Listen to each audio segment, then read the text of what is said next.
नमस्कार दोस्तों, तो जो आज का हमारा चैप्टर होने वाला है, जो हम चैप्टर पढ़ने वाले हैं, वो है आपके organic chemistry some basic principles and techniques, जिसको आप शॉर्ट में बोलते हैं जनरल ऑर्गेनिक केमिस्ट्री जीओसी।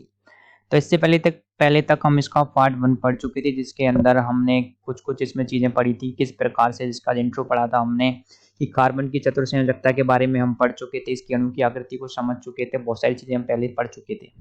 तो इस वीडियो के खत्म होने तक हम क्या-क्या पढ़ पाएँगे, एक बार मैं आपको बता देना चाहूँगा कि इस वीडियो के खत्म होने तक हम कार्बनिक यौगिकों का जो नामकरण होता है, किस प्रकार से उनको नाम दिया जाता है, उसको पढ़ पाएँगे और उनके अंदर जो समावयवता होती है, किस प्रकार की समावयवता होती है, वो पढ़ पाएँगे। चाहे आप किसी भी एग्ज़ाम की तैयारी कर रहे हो, चाहे आप जेईई मेन की तैयारी कर रहे हो, जेईई एडवांस की तैयारी कर रहे हो या फिर नीट की तैयारी कर रहे हो और आपको ये चैप्टर एनसीईआरटी की सहायता से या तैयार करना है या फिर आप बोर्ड एग्ज़ाम्स की तैयारी कर रहे हो, किसी भी एग्ज़ाम्स की तैयारी कर रहे हो, तो आपको एनसीईआरटी की सहायता से लाइन बाय लाइन एक-एक को समझ करके इसको तैयार करना है, तो आप एकदम सही जगह पर आए। इस वीडियो के कंप्लीट होने तक हम इस पूरे के पूरे चैप्टर को कंप्लीट कर पाएँगे। तो चलिए स्टार्ट करते हैं। तो इससे पहले तक हम क्या-क्या पढ़ चुके थे, एक बार उसको रिवाइज़ कर लेते हैं। तो देखिए, इसके लिए हमने सबसे पहले पढ़ा था सामान्य प्रस्तावना में कि कार्बन क्या होता है, किस प्रकार से इसकी संयोजकता होती है, सबसे पहले किस प्रकार से कार्बन को बनाया गया था। बॉयलर बॉयलर ने बनाया था, अमोनियम साइनाइड से यूरिया बना दिया था। फिर उसके बाद में पहले ये माना जाता था कि कार्बन केवल सजीवों के अंदर बनता है, फिर बाद में बना दिया था। उसके बाद हमने पढ़ा था कार्बन की चतुर्संयोजकता, कार्बन की संयोजकता 4 होती है, उसको किस प्रकार से देखा जाता है। कार्बन के अंदर हमने सिग्मा और पाई बॉन्ड की संख्या देखी थी, उसके बाद पाई या बंधों के कुछ अभिलक्षण हमने देखे थे। उसके बाद हमने देखा था कि कार्बनिक यौगिकों का संरचनात्मक निरूपण किस प्रकार से किया जाता है। पूर्ण संघनित और आवंत रेखा संरचना सूत्र हमने देखा था किस प्रकार से बनाया जाता है। और उसके बाद में हमने देखा था कि यहाँ पर जो सूत्र हैं, सूत्रों के आधार पर कुछ एग्जांपल्स हमने सॉल्व किए थे और उसके बाद में जो हमारा नेक्स्ट टॉपिक था वो था कार्बनिक यौगिकों के त्रिविमीय सूत्र, यानी कि उनके मॉडल 2D मॉडल और 3D मॉडल किस प्रकार से उनको दर्शाया जाता है। बॉलिस्टिक मॉडल आता है या फिर बहुत सारे जो मॉडल्स होते हैं। उसके बाद हमने बेस डैश देखा था कि जो बेस बेस बॉन्ड होता है वो होता है सामने की ओर, डैश होता है पीछे की ओर और जो दो होते हैं वो होते हैं कागज के तल के आवंत होते हैं। तो इस प्रकार से हमने 3D में रिप्रेजेंटेशन देखा था, किस प्रकार से 3D में इसको रिप्रेजेंट किया जाता है। उसके बाद हमने पढ़ लिया था कि कार्बनिक यौगिकों का वर्गीकरण किस प्रकार से किया जाता है, कार्बनिक यौगिकों को किस प्रकार से बांटा जाता है। तो कार्बनिक यौगिकों को देखिए, इनका जो वर्गीकरण था कुछ इस प्रकार से था। देखिए, यहाँ से हमको आगे पढ़ना था। तो कार्बनिक यौगिक कैसे होते हैं? कार्बनिक यौगिक दो तरह के होते हैं, एक होते हैं अचक्रीय अथवा विवृत श्रृंखला यौगिक। तो अचक्रीय यौगिक होते हैं, उसके बाद आते हैं आपके चक्रीय या प्रबंध श्रृंखला यौगिक।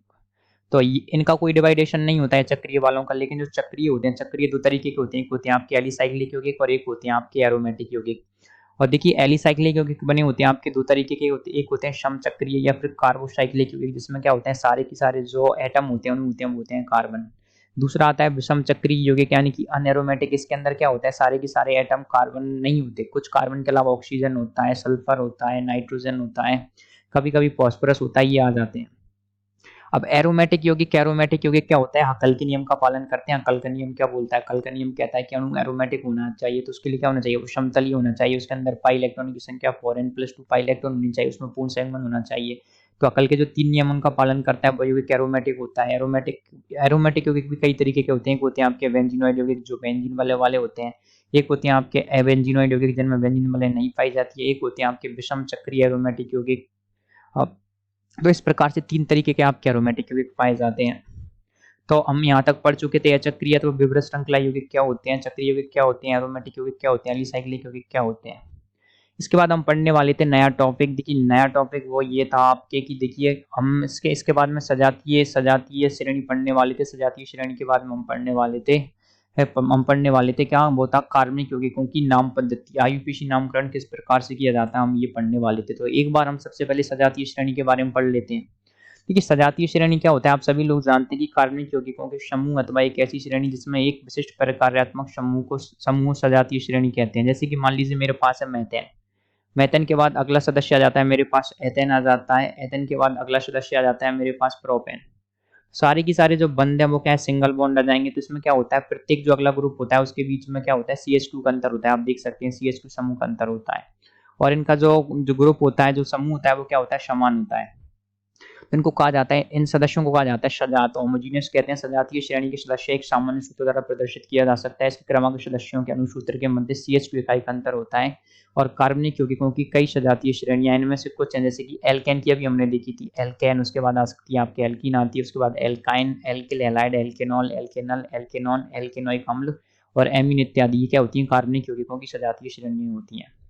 उसके अलावा आगे बोला गया है कि आपको यह भी संभव है कि किसी यौगिक में दो या दो से अधिक समान अथवा भिन्न भिन्न प्रकार्यात्मक क्रियात्मक समूह ये बहुक्रियात्मक यौगिक प्रदान करते हैं। तो देखिए यहाँ पर जो सबसे इंपॉर्टेंट टॉपिक आने वाला है वो है आपके सामने, वो है कार्बनिक यौगिकों की नाम पद्धति। किस प्रकार से कार्बनिक यौगिकों का नामकरण किया जाता है। तो ये इंपॉर्टेंट टॉपिक है। देखिए पूरी की पूरी जो ऑर्गेनिक केमिस्ट्री है वो आप तभी समझ पाएंगे जब आप नामकरण को पढ़ पाएंगे, किस प्रकार से नेमिंग की जाती है कार्बनिक यौगिकों की। तो उसके कुछ नियम होते हैं, हम उनको पढ़ेंगे। तो चलिए स्टार्ट करते हैं। तो देखिए आपको यहाँ पर क्या बताया जा रहा है, आपको बताया जा रहा है कि कार्बनिक रसायन लाखों कार्बनिक यौगिकों से संबंधित है। उनकी स्पष्ट पहचान के लिए यौगिकों के नामांकन की एक सुव्यवस्थित विधि विकसित की गई है, जिसे आप IUPAC पद्धति कहते हैं, जिसकी पूरी फॉर्म होती है International Union of Pure and Applied Chemistry विधि कहते हैं। इस सुव्यवस्थित नामांकन प्रणाली में यौगिकों के नाम को उनकी संरचना से संबंधित किया गया है, जिससे पढ़ने या सुनने वाला व्यक्ति यौगिक के नाम के आधार पर उसकी संरचना उत्पन्न कर सके। देखिए आप लोग अब ये सोच रहे होंगे कि हम केवल यहाँ पर रीडिंग लगा रहे हैं।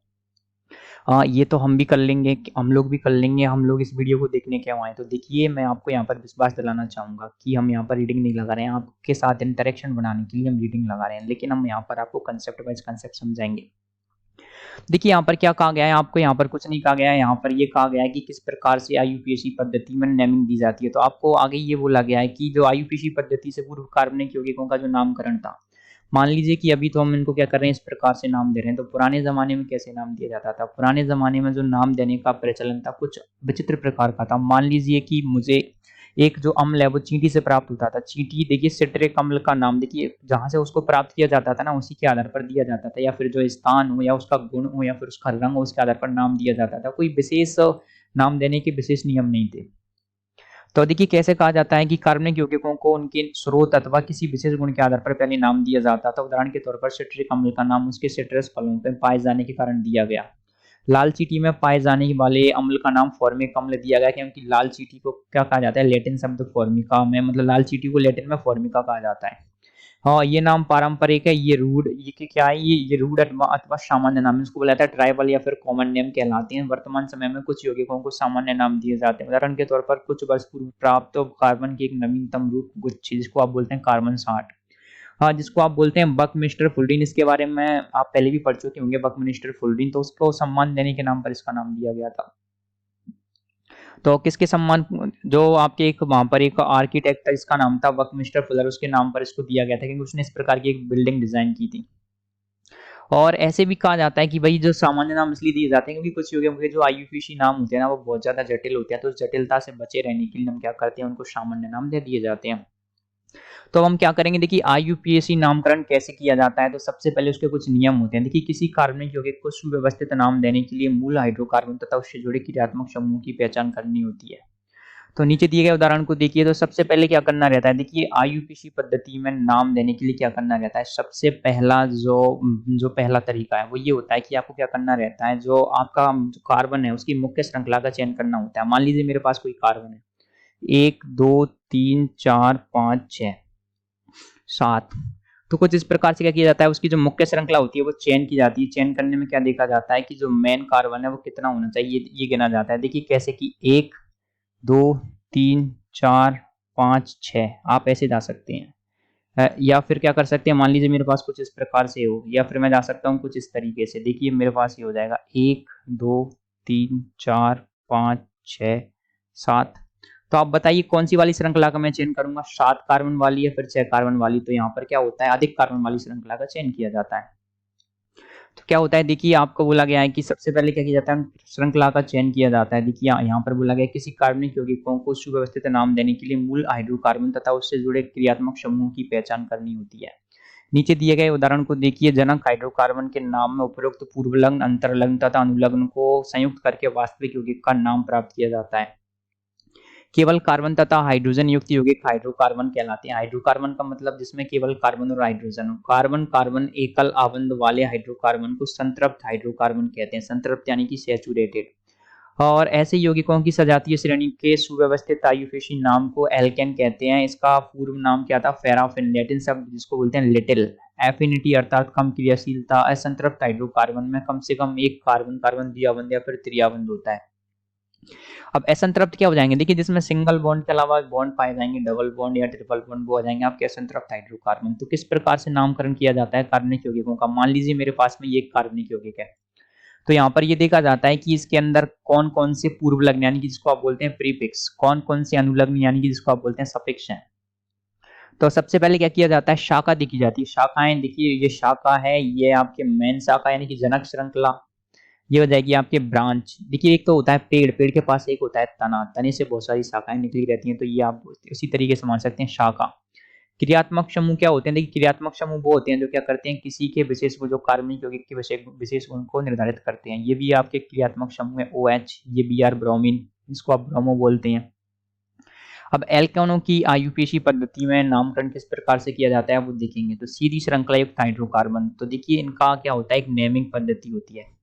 तो नेमिंग पद्धति में क्या होता है, कार्बन की जो संख्या होती है उसके आधार पर इनका नाम दिया जाता है। देखिए अगर एक कार्बन को बोला जाता है आपके मैथ, दो कार्बन को बोला जाता है एथ, तीन को बोला जाता है but, meth, eth, but, prop, pent, hex, hept, oct, non और डेक। तो 10 तक ये कुछ इस प्रकार से नाम पद्धति होती है आपकी। तो देखिए आप इसको गूगल भी कर सकते हैं, जब आप इसको गूगल करेंगे तो पाएंगे। देखिए तो देखिए आप पाएंगे एक कार्बन को आपके बोला जाता है मैथ, दो कार्बन को बोला जाता है एथ, तीन को प्रॉप, चार को ब्यूट, पांच को पेंट, छह को एक्स, सात को हेप्ट, आठ को ऑक्ट, नौ को नॉन और 10 को डेक बोला जाता है।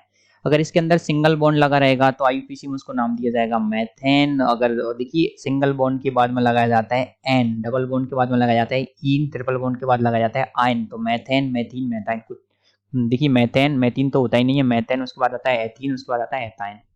तो कुछ इस प्रकार से नामकरण किया जाता है। तो देखिए क्या कहा जा रहा है, देखिए सीधी श्रृंखला युक्त यौगिकों के नामकरण किस प्रकार से किए जाते हैं। देखिए मेथेन और ब्यूटेन के अतिरिक्त शेष यौगिकों के नाम सीधी श्रृंखला संरचना पर आधारित है, जिनमें पश्चलग्न एन तथा इससे पूर्व श्रृंखला में उपस्थित कार्बन परमाणु की संख्या से संगत किया जाता है। कुछ संतृप्त सीधी श्रृंखला युक्त हाइड्रोकार्बनों के आयुपीसी नाम सारणी 12.2 में दिए गए हैं।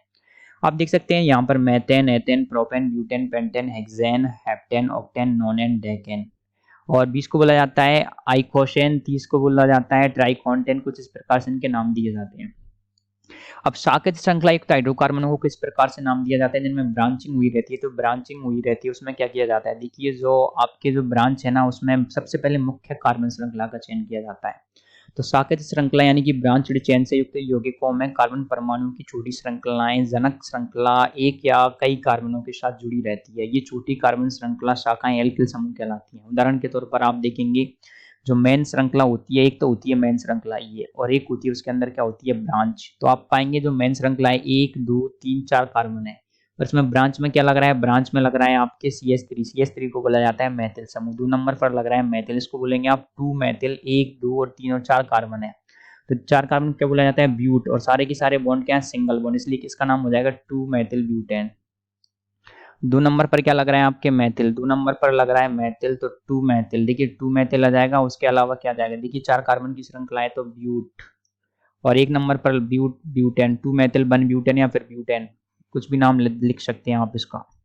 अब आप इसको देखेंगे, देख लीजिए आप इसको देखते हैं। चलिए 1 2 3 4 5, तो हम क्या करते हैं 1 2 3 4 5, या फिर इधर से नाम देते हैं 1 2 3 4 5। देखिए ये नामकरण पद्धति में इस तरफ का नाम सही सही माना जाएगा। तो देखिए आप पाएंगे 1 2 3 4 5 6। लेकिन जब आप दूसरी तरफ से देखेंगे, देख लीजिए अगर मैं इसको यहाँ से चलाता हूँ, इस नाम पद्धति को मैं चलाऊंगा यहाँ से, तो आप पाएंगे कि 1 2 1 2 3 4 5, या फिर आप ऐसे चलाएंगे 1 2 3 4 5। देखिए 5 ही कार्बन आ रहे हैं, कैसे भी आप इसका नामकरण कर लीजिए। 5 कार्बन आ रहे हैं, जिसमें आप देखेंगे 2 नंबर पर लग रहा है आपके एथिल समूह, 4 नंबर पर लग रहा है आपके मेथिल समूह। तो मैं इसको नाम कुछ इस प्रकार से दूंगा, तो मेरा जाएगा 2 नंबर पर जाएगा 2 एथिल, 2 एथिल आ जाएगा, 4 मेथिल आ जाएगा। उसके अलावा क्या है आपके 5 कार्बन है, 5 कार्बन को बोला जाता है पेंट, और सारे के सारे बॉन्ड है सिंगल बॉन्ड, तो ये जाएगा 2 मेथिल 4, मतलब 2 एथिल 4 मेथिल पेंटेन। तो कुछ इस प्रकार से इसका नाम दिया जाता है। तो देखिए, आप जो हमारा नामकरण की जो उस पे हम क्या करेंगे कि स्पेसिफिक वीडियो लेके आएँगे नामकरण पद्धति पर, आईयूपीएसी नेमिंग पर एक अलग से स्पेसिफिक वीडियो लेकर के आने वाले हैं। तो हम यहाँ पर केवल जो-जो बुक के अकॉर्डिंग उस पे रिवाइज़ कराने के लिए हम इस प्रकार से कर रहे हैं। वरना जो नेमिंग है, नेमिंग एक बहुत ही डीप टॉपिक है, हम उसको विस्तार में पढ़ेंगे।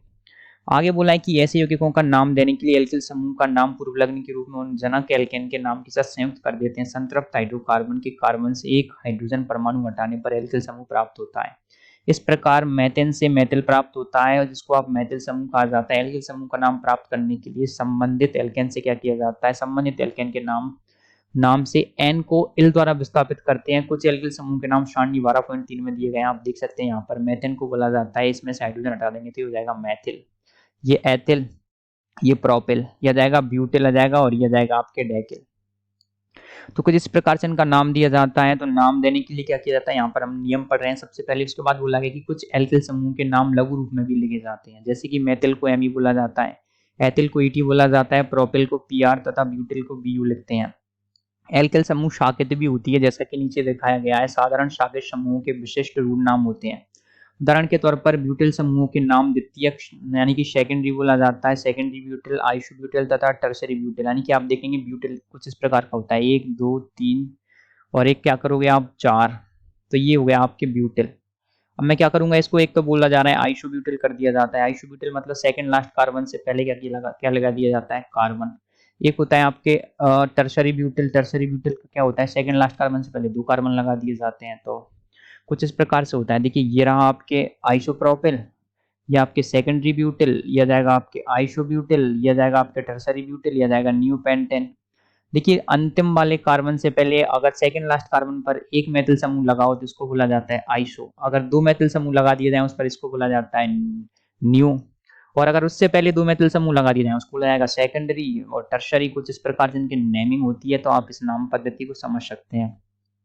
अब आपको बोला है कि शाखित श्रृंखला एल्केनों का नामकरण किस प्रकार से किया जाता है। तो देखिए हमें शाखित श्रृंखला वाले एल्केन बड़ी संख्या में मिलते हैं, उनके नामकरण के लिए नियम निम्नलिखित है। तो नियम क्या होते हैं, देखिए सबसे पहले क्या किया जाता है, मेन कार्बन श्रृंखला का चयन किया जाता है, सबसे बड़ी कार्बन श्रृंखला। सर्वप्रथम अणु में दीर्घतम कार्बन श्रृंखला का चयन किया जाता है। अग्रलिखित उदाहरण में दीर्घतम श्रृंखला में 9 कार्बन है। तो क्या किया जाता है, कुछ इस प्रकार से देखिए कैसे चयन किया जाता है। देखिए कुछ इस प्रकार से चयन किया जाता है। आपके सामने मान लीजिए मेरे पास में कार्बन 1 2 3 4 5 6 7 8। अब क्या किया जाता है, मान लीजिए मैं इसमें नेमिंग देना चाह रहा हूं, तो कौन सी श्रृंखला मुख्य होगी, 1 2 3 4 5 6 7 8 ये होगी, या फिर ये होगी 1 2 3 4 5 6 7 8। देखिए दोनों में सेम है। तो या तो आप इसको ले लीजिए या फिर आप इसको ले लीजिए, सेम बात है। मान लीजिए अगर मेरे पास यहाँ एक और कार्बन होता तो 9, इस अवस्था में मैं जो कार्बन लेने वाला था वो कार्बन आता, मान लीजिए मेरे पास यहाँ पर एक और कार्बन होता है कुछ इस तरह से। तो 1 2 3 4 5 6 7 8 9 और 4 के बाद 5 6 7 8 9 10। तो उस अवस्था में ये देखा जाता है। तो ऐसे देखा जाता है जिस जहाँ पर कार्बन की संख्या सबसे अधिक हो, उस वाले कार्बन को आपको क्या कर लिया जाता है, ले लिया जाता है, बाकी के को छोड़ दिया जाता है। तो कुछ इस प्रकार से लिया जाता है। देखेंगे आप यहाँ पर क्या कहना चाह रहा है, देखिए तो आप देखेंगे यहाँ पर 1 2 3 4 5 6 7 8 और 9 कार्बन वाली श्रृंखला को ले लिया जाएगा। और ये जो समूह है मैथिल और जो एथिल है वो क्या लग जाएंगे, इसमें क्या कहलाएंगे, पूर्व लग्न के तौर पर लग जाएंगे। तो एक और कार्बन कुछ इस प्रकार से बना सकते थे आप, 1 2 3 4 5 6 7 8। लेकिन अगर आप इधर से चलेंगे 6 के बाद 7 8 9, तो अब आपके पास 2 विकल्प हैं, या तो आप इस श्रृंखला को ले सकते हैं या फिर आप इस पूरी की पूरी 9 वाली श्रृंखला को ले सकते हैं। तो जहां पर ज्यादा कार्बन होंगे उसको ले लिया जाता है। आगे बोला है कि जनक एल्केन को पहचानने के लिए जनक श्रृंखला के कार्बन परमाणु का अंकन किया जाता है तथा हाइड्रोजन परमाणु को प्रतिस्थापित करने वाले एल्किल समूह के कारण साकेत तो होने वाले कार्बन परमाणु के स्थान का पता लगाया जाता है। क्रमांक अनुष्ठूर से प्रारंभ करते हैं जिसमें साकेत कार्बन परमाणु को लघुतम अंक मिले। अतः उपयुक्त उदाहरण में क्रमांकन बाईं ओर से दाईं ओर होना चाहिए। कार्बन को 2 और 6 पर शाकन ना कि दाईं से बाईं ओर। जब साकेत कार्बन परमाणु को 4 और 8 संख्या मिलेगी तो नेमिंग करने के लिए क्या किया जाता है, आप देखेंगे 1 2 3 4 5 6 7 8। तो ये आ रहा है नंबर 2 पर, ये वाली मैथिल है। यहाँ पर एथिल आ रहा है आपके नंबर 6 पर। अगर आप इस तरफ से नंबरिंग करेंगे तो यहाँ पर एथिल आ रहा है आपके नंबर 4 पर आ रहा है और जो आपके मेथिल आ रहा है 8 पर। देखिए यहाँ पर कितना आ रहा है 4 + 8, ये कितना हो रहा है 12। आप यहाँ पर देखेंगे यहाँ पर आ रहा है 2 + 6 8। तो देखिए कौन सी तरफ से ले लिया जाना चाहिए। देखिए यहाँ पर ये नंबरिंग कम है, यहाँ पर नंबरिंग ज्यादा है, तो कम वाला आना चाहिए जनरली। मूल एल्केन के नाम में शाखा के रूप में एल्किल समूहों के नाम पूर्व लग्न के रूप में संयुक्त करते हैं और प्रतिस्थापी समूह की स्थिति को उचित संख्या द्वारा दर्शाते हैं। भिन्न एल्किल समूह के नामों को अंग्रेजी वर्णमाला के क्रम में लिखा जाता है। तो उपरोक्त यौगिकों का नाम 2 एथिल 6 मेथिल 2 एथिल मतलब 6 एथिल 2 मेथिल नोनेन होगा, नो कार्बन। देखिए आपको ऐसे बोला जा रहा है कि हमारे पास 6 नंबर पर है एथिल, 2 नंबर पर है मेथिल, तो सबसे पहले लिखा जाएगा एथिल क्योंकि ई आता है पहले, एम आता है बाद में अंग्रेजी वर्णमाला के अकॉर्डिंग।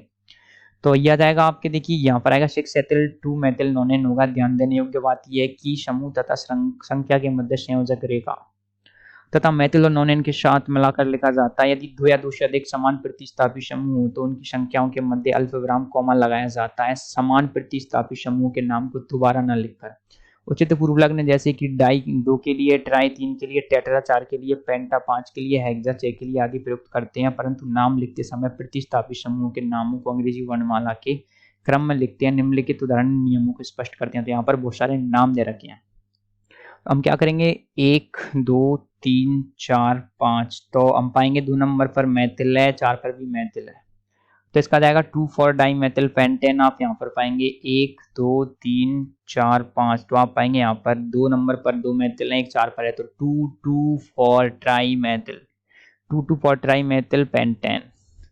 और आप यहाँ पर पाएंगे ये रहा आपके एथिल, ये मेथिल, ये आपके एथिल, तो आप यहाँ पर नंबरिंग देंगे 1 2 3 4 5 6, ये वाला 6 है, ये 7। तो आप पाएंगे यहाँ पर क्या 7 कार्बन की मुख्य श्रृंखला है। 2 नंबर पर लग रहा है आपके एथिल लग रहा है, 4 नंबर पर मेथिल है और 5 नंबर पर भी मेथिल है। तो देखिए आप पाएंगे 3 नंबर पर एथिल है, तो 3 एथिल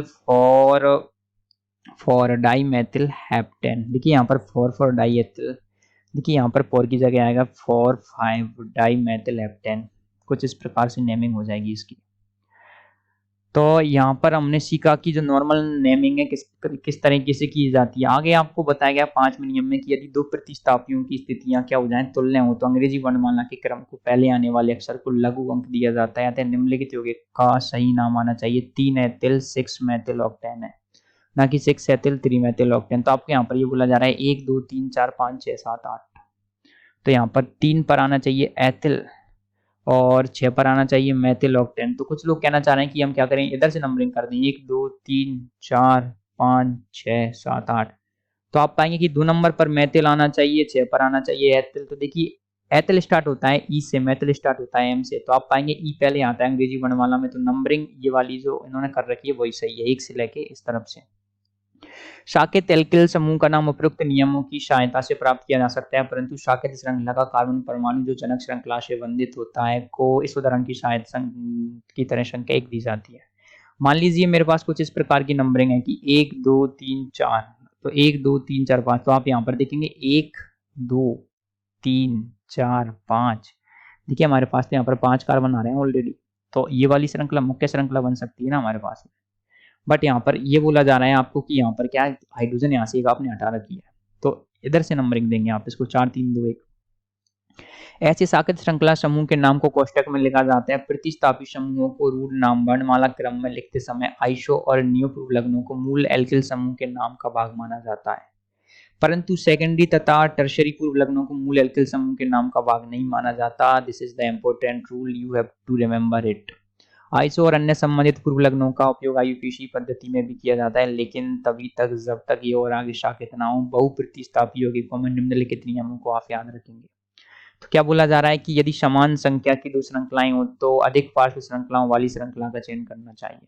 श्रृंखला के चयन के बाद क्रमांकन उस छोर से आरंभ करना चाहिए जिस छोर से प्रतिस्थापी समीप हो। तो यहाँ पर इस नियम की एक पालना हो रखी है। आप देखेंगे कि आपको यहाँ पर बोला जा रहा है कि उपरोक्त यौगिक का नाम इन्होंने दे रखा है कि 5, उसके बाद 2 एथिल ब्यूटिल 3 3 डाईमेथिल डेकेन है, ना कि 5 2 डाईमेथिल ब्यूटिल 3 3 एथिल डेकेन। तो आपको ये बोला जा रहा है कि जो नेमिंग है ना उस तरफ से करनी चाहिए जहां पर ज्यादा से ज्यादा ब्रांचिंग हो रखी हो, और जिधर से क्या हो ब्रांचिंग क्या पास में पड़ रही हो, तो आप क्या करेंगे उसी तरफ से नंबरिंग करेंगे। तो इन्होंने क्या कर रखा है नंबरिंग 1 2 3 4 5 6 7 8, या फिर या फिर आप सोच रहे हैं कि मैं यहाँ से नंबरिंग कर दूँ 1, 2, 3, 4, 5, 6, 7, 8, 9, 10। तो यहाँ पर जो ये वाली जो शाखाएँ हैं वो आ रही हैं, देखिए 5 नंबर पर आ जाएँगी पूरी की पूरी। और अगर आप इधर से करेंगे तो इधर से करने पर क्या होता है, देखिए इधर से करने पर आप इसको एक पूरी की पूरी शाखा मान लेंगे। तो कुछ इस प्रकार से कहा जा रहा है कि उधर से नंबरिंग कीजिए जहाँ से जो आपकी शाखाएँ हैं ना वो क्या पास में पड़े। यहाँ पर आपको कुछ नंबरिंग करके नाम दे रखे हैं, आप देखेंगे यहाँ पर 10 कार्बन है तो इन्होंने नाम कर रखा है 1, 2, 3, 4, 5, 6, 7, 8। तो आप देखेंगे यहाँ पर कुछ इस प्रकार से एक समूह लगा रखा है इन्होंने, एक एक लग रहा है यहाँ पर। तो 5 नंबर पर है आपके 5 पर 5 सेकेंडरी ब्यूटिल 4 पर आइसोप्रोपिल डेकेन। देखिए तो ये आपके एक नाम आ गया। सेकंड दे रखा है कि 5 नंबर पर इन्होंने लगा रखा है 2 डाइमेथिल प्रोपिलनोनेन। 2 इसके ऊपर भी क्या लग रहा है, 2 बार 2 डाइमेथिल प्रोपिलनोनेन। अब इसके बाद क्या है, चक्रीय यौगिकों का नामकरण किस प्रकार से किया जाता है। देखिए चक्रीय यौगिकों का नामकरण करना थोड़ा सा बहुत ही आसान है। यहाँ पर क्या क्या किया जाता है, मेनली जो चक्र होता है उसको सेलेक्ट किया जाता है। तो चक्रीय यौगिकों का नामकरण कैसे करते हैं, देखिए चक्रीय यौगिकों में एकल चक्रीय संतृप्त यौगिक का नाम संबंधित विविध श्रृंखला एल्केन के नाम के प्रारंभ में साइक्लोप्रोपिलीन लगाकर प्राप्त करते हैं। यदि पार्श्व श्रृंखलाएं उपस्थित हो तो प्रयुक्त नियमों का पालन करके हम कुछ चक्रीय यौगिकों के नाम नीचे दिए गए हैं। देखिए यहाँ पर क्या किया जाता है, चक्रीय यौगिकों में साइक्लो लगा दिया जाता है, CYCLO साइक्लो, साइकिल यानी कि चक्र। आप देखेंगे यहाँ पर पेंटेन है, पेंटेन ने एक चक्र बना रखा है जिसको नाम आ जाएगा साइक्लोपेंटेन। और देखिए यहाँ पर क्या है, ये आपके हेक्सेन है, हेक्सेन ने एक चक्र बना रखा है, लेकिन आप देखेंगे यहाँ पर 1, 2, 3 नंबर 3 पर लग रहा है आपके एथिल समूह, नंबर 1 पर लग रहा है मेथिल, तो ये जाएगा आपके 1 मेथिल। देखिए 1 पर लग रहा है, देखिए यहाँ पर दरअसल ये प्रोपिल था, 1 कार्बन 2 कार्बन 3 कार्बन, तो जाएगा 1 मेथिल 3 प्रोपिल हेक्सेन। तो अंग्रेजी वर्णमाला के क्रम में आप चलेंगे तो यहाँ पर आना चाहिए, देखिए आपके 1, 2, 3, 3 नंबर पर आ जाएगा आपके एथिल 1 डाई मेथिल साइक्लोहेक्सेन। या फिर आप ऐसे चल सकते हैं, देखिए आप ऐसे नाम लिखेंगे, मान लीजिए मैं नाम लिखूंगा 1, 1 और 3 आ रहा है मेरे पास। अगर मैं यहाँ से नाम लिखूँ 1, 2, 3, तो यहाँ पर क्या हो जाएगा मेरे पास 1 और 3, 3 जब आप इनको जोड़ेंगे ना, ये कितना आ रहा है 3, 3, 6 और 1, 7। आप इसको जोड़िए कितना आ रहा है 3 और 2, 5। तो यहाँ पर ये देखा जाता है कि मिनिमम योग रखा जाता है, उस आधार पर नामकरण किया जाता है। कुछ हाइड्रोकार्बनों के आईयूपीएसी नाम तथा संरचनाएं नीचे दी गई हैं, कारण शायद बताइए कि कोष्टक में दिए गए नाम अशुद्ध क्यों हैं। तो इस प्रश्न को आप यहाँ पर सॉल्व करेंगे। अगर कोई समस्या आती है तो हमारे टेलीग्राम चैनल पर पूछ सकते हैं, हम वहाँ पर आपको श्योर अवश्य जवाब देंगे। और हमारे टेलीग्राम चैनल की जो लिंक है वो वीडियो के डिस्क्रिप्शन में दी हुई है और हमारे चैनल पेज पर भी दी हुई है, आप वहाँ से इसको ज्वाइन कर सकते हैं। अब आगे देखिए, आगे बोला कि क्रियात्मक समूह से युक्त कार्बनिक यौगिकों की नाम पद्धति। तो देखिए क्रियात्मक समूह से युक्त कार्बनिक यौगिकों की नाम पद्धति के लिए कुछ विशेष नियम होते हैं जिनका पालन किया जाता है। किस प्रकार से पालन किया जाता है, देखिए यहाँ पर ये होता है कि जो क्रियात्मक समूह होते हैं ना, उनकी एक क्या होती है, एक प्रायोरिटी होती है। प्रायोरिटी में क्या होता है, कुछ इस प्रकार से होती है, आप देखिए प्रायोरिटी यानी कि होती है वरीयता। वरीयता में सबसे पहले वरीयता दी जाती है कार्बोक्सिलिक अम्ल को, उसके बाद आता है आपके एसिड एनहाइड्राइड, कार्बोक्सिलिक एस्टर आता है, उसके बाद amide, nitrile, aldehyde, ketone, alcohol, amine, alkene, alkyne, alkyl. कुछ इस प्रकार से क्या होता है, देखिए इनकी जो वरीयता होती है वो दी जाती है। तो आप क्या करेंगे, एक बार इस वरीयता टेबल है, इसको क्या करेंगे, पूरी की पूरी वरीयता टेबल को बना लेंगे, वीडियो पॉज करेंगे और क्या करेंगे, इस वरीयता टेबल को बना लेंगे। बनाने के बाद में क्या किया जाता है, और जो आगे के नियम है वो आप यहाँ पर पढ़ेंगे। देखिए आगे के नियम किस प्रकार से होते हैं, चलिए इनको पढ़ते हैं। तो किस प्रकार से, देखिए किसी कार्बनिक यौगिक में परमाणु अथवा परमाणुओं का समूह जिसके कारण वह यौगिक विशिष्ट रासायनिक अभिक्रियाशीलता प्रदर्शित करता है, क्रियात्मक समूह जिसको आप बोलते हैं फंक्शनल ग्रुप कहलाता है। क्या करते हैं, उनकी वजह से वो विशेष गुण प्रदर्शित करते हैं। समान क्रियात्मक समूह, देखिए समान क्रियात्मक समूह वाले यौगिक समान अभिक्रियाएं देते हैं। उदाहरण के तौर पर आप देखेंगे, इसको बोला जाता है मेथेनॉल, ये होता है आपके एथेनॉल, और ये होता है आपके प्रोपेनॉल। इन सभी में OH क्रियात्मक समूह है जिसके कारण वे सभी सोडियम धातु के साथ अभिक्रिया करके हाइड्रोजन मुक्त करते हैं। क्रियात्मक समूह की उपस्थिति के कारण कार्बनिक यौगिकों को क्रमानुसार विभिन्न वर्गों में वर्गीकृत किया जा सकता है। देखिए जिस प्रकार का क्रियात्मक समूह जिसमें होगा, मान लीजिए कोई अम्ल है तो अम्ल में क्या होता है, विशेष प्रकार का क्रियात्मक समूह कार्बोक्सिलिक अम्ल पाया जाता है। अगर कोई मेथेनॉल है तो उसमें विशेष प्रकार का क्रियात्मक समूह मेथेनॉल पाया जाता है। तो यही आपको यहाँ पर बताया जा रहा है। कुछ क्रियात्मक समूह आपको बोला है कि कुछ क्रियात्मक समूह उनके पूर्व लग्न और अनुलग्न तथा कुछ कार्बनिक यौगिकों के नाम जिनमें भी उपस्थित हैं सारणी 12.4 में दिए गए हैं। तो यहाँ पर एक टेबल दे रखी है आपको जिसमें क्या कर रखा है, इनके नाम दे रखे हैं। तो आप देखेंगे यहाँ से चलता है सल्फोनिक अम्ल, उसके बाद नाइट्रो यौगिक, amide, amine, acyl, halide, ester, carboxyl, ethyne, carboxylic अम्ल, ether, nitrile, ketone, aldehyde, alcohol, halide, arene, alkyne, alkene. और इनके कुछ नाम भी दे रखे हैं। तो आप क्या करेंगे, जो अपनी एनसीईआरटी की जो पीडीएफ है आपके पास, हम इसको टेलीग्राम चैनल में भी शेयर करेंगे, वहां से एक बार इसको देख लेंगे। सर्वप्रथम उपस्थित क्रियात्मक समूह की पहचान की जाती है ताकि उपयुक्त अनुलग्न का चयन हो सके। तो सबसे पहले क्या करेंगे, आप देखेंगे कौन सा क्रियात्मक समूह इसमें लगा है। अगर एक से ज्यादा क्रियात्मक समूह है तो ये देखा जाता है कि इसकी वरीयता ज्यादा है। वरीयता कहाँ से देखी जाती है, वरीयता टेबल के आधार पर। क्रियात्मक समूह की स्थिति दर्शाने के लिए अधिकतम श्रृंखला का क्रमांकन उस छोर से करते हैं ताकि उस कार्बन जिससे क्रियात्मक समूह बंधित हो उसको क्या करें, न्यूनतम अंक मिले, यानी कि उसको मिनिमम नंबर मिले। ये नियम भी याद रखेंगे।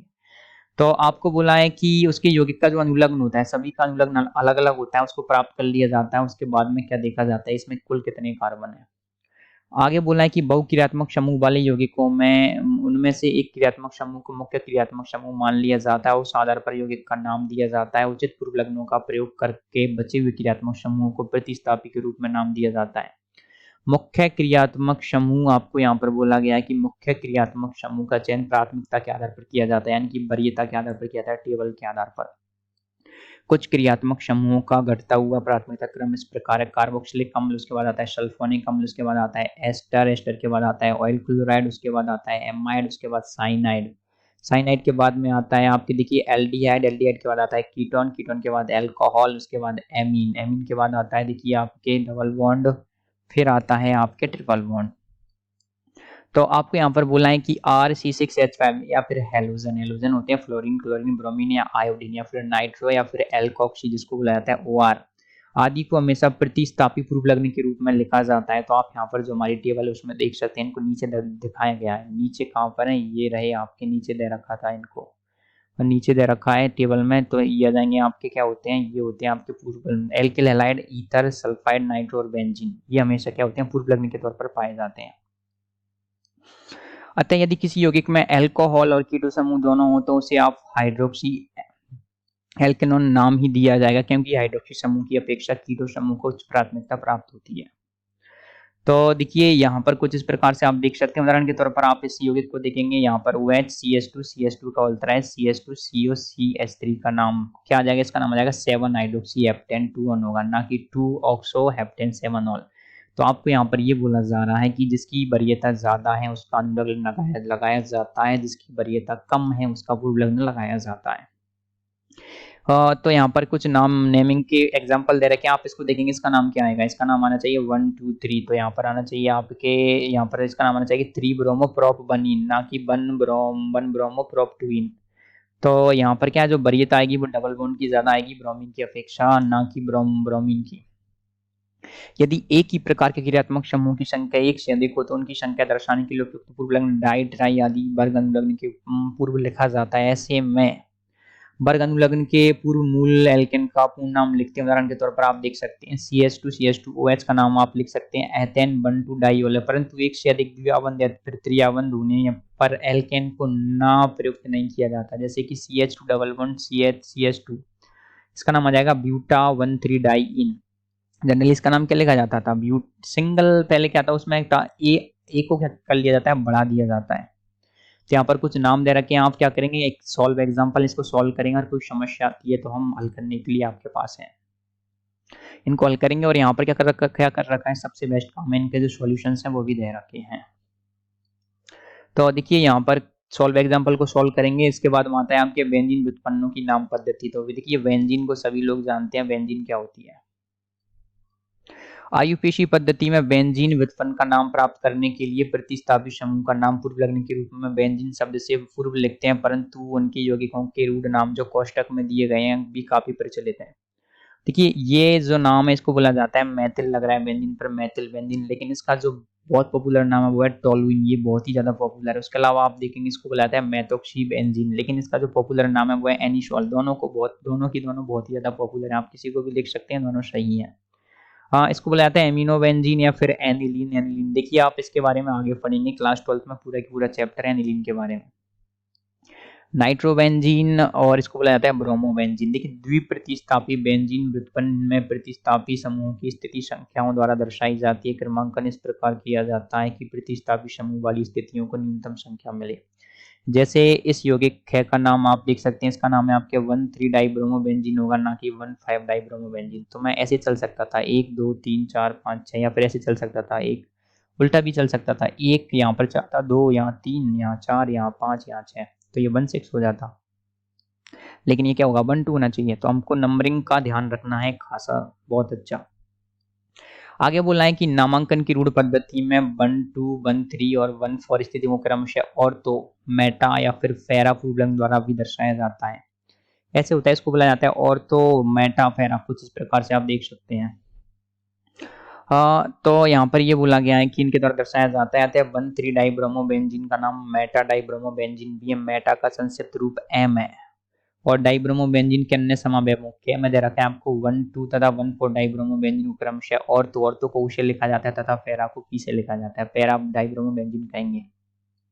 आगे बोला है कि इन पूर्व लग्नों का उपयोग त्रि अथवा बहुप्रतिस्थापी बेंजीन के नामांकन में नहीं, मतलब नामांकन में नहीं किया जाता है। प्रतिस्थापियों की स्थितियां निम्नतम संख्या के नियम का पालन करते हुए की जाती हैं। कभी कभी बेंजीन व्युत्पन्न के रूप नाम को मूल यौगिक लिया जाता है। देखिए आप देख सकते हैं, जैसे कि एनिलीन को ले लिया जाता है मूल यौगिक। आप यहाँ पर क्या करेंगे, इसको नाइट्रोबेंजीन को मूल यौगिक ले लेंगे। आप इसको लिख सकते हैं कि 1 क्लोरो 2 4 डाई नाइट्रोबेंजीन, ना कि 4 क्लोरो 1 3 डाई नाइट्रोबेंजीन।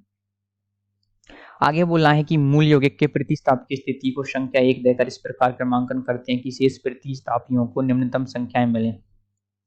प्रतिस्थापियों के नाम अंग्रेजी वर्णमाला क्रम में लिखे जाते हैं। इसके कुछ उदाहरण नीचे दिए जा रहे हैं, तो आप यहाँ पर देख सकते हैं। कुछ एग्जाम्पल दे रखे हैं, सॉल्व एग्जाम्पल, उनके जो सही नाम है वो दे रखे हैं और गलत नाम जो आपके दिमाग में आ सकते हैं वो भी आपको दिए हुए हैं। तो आप क्या करेंगे, एक बार यहाँ से इनको सॉल्व करेंगे।